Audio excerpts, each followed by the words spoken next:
si Loreto Garcia. Ako yung barangay secretary sa barangay Kutkutuan, Kapas.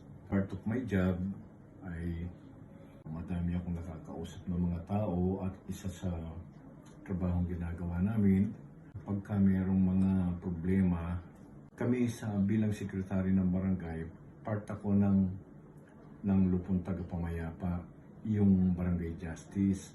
Nagka-cancel kami ng mga tao, na-advise namin sila, inaalam namin yung problema nila.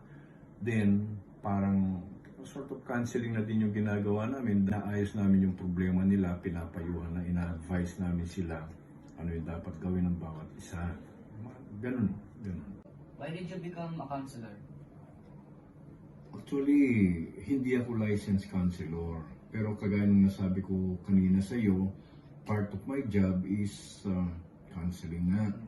Nandito ako para din makatulong meaningful way para ma-provide namin sila ng mga solutions, although by means of counseling lang, pero marami kaming napapagkasundong mga pamilya at saka yung mga may problema talaga na iba't ibang area ng buhay nila. What are the duties that you perform as a counselor? Of course, kung duties ang itatanong mo sa akin, unang-una dyan is ma-address mo yung problem. Yung ma-address mo yung problem ng tao, paano mo i-address yung problem ng tao, may mga steps kang gagawin. Of course, i-identify mo muna kung ano yung problema niya. Then magkakonduct ka ng dialogue between you and the counseling.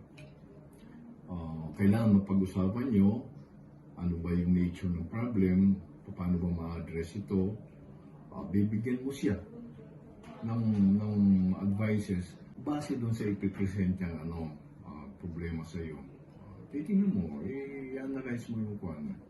Tapos i-evaluate mo kung paano mo i-advise ka, i-address. May mga ginagawa kami dyan. How do you help people? How do you help people? Of course, unang-una, kailangan ready kang pati sarili mo ibigay mo sa tao. Yung puso mo, yung heart mo, nandoon.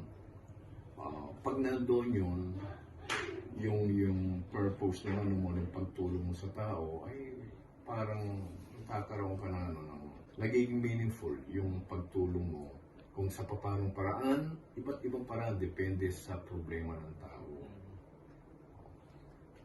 What are some of the difficulties you encounter in your job? Actually, hindi naman difficult yung job eh. As long yung counselor o yung mga tao kausap mo are cooperative sa iyo. Ang difficulty lang noon is kung yung ibibigay nilang kwento sa iyo, yung problema nila ay parang yung hindi nila talaga sinasabi yung totoo to avoid some embarrassment siguro, ayaw nila mapahiya, so ipipresent sa iyo yung hindi talaga yung whole picture ng sitwasyon. Of course, kung yung ibibigay nilang sitwasyon sa iyo is hindi kumpleto, yung may bibigay mong advice sa kanila ay hindi rin magiging accurate. Ganun lang. Kaya kailangan cooperative sila sa iyo.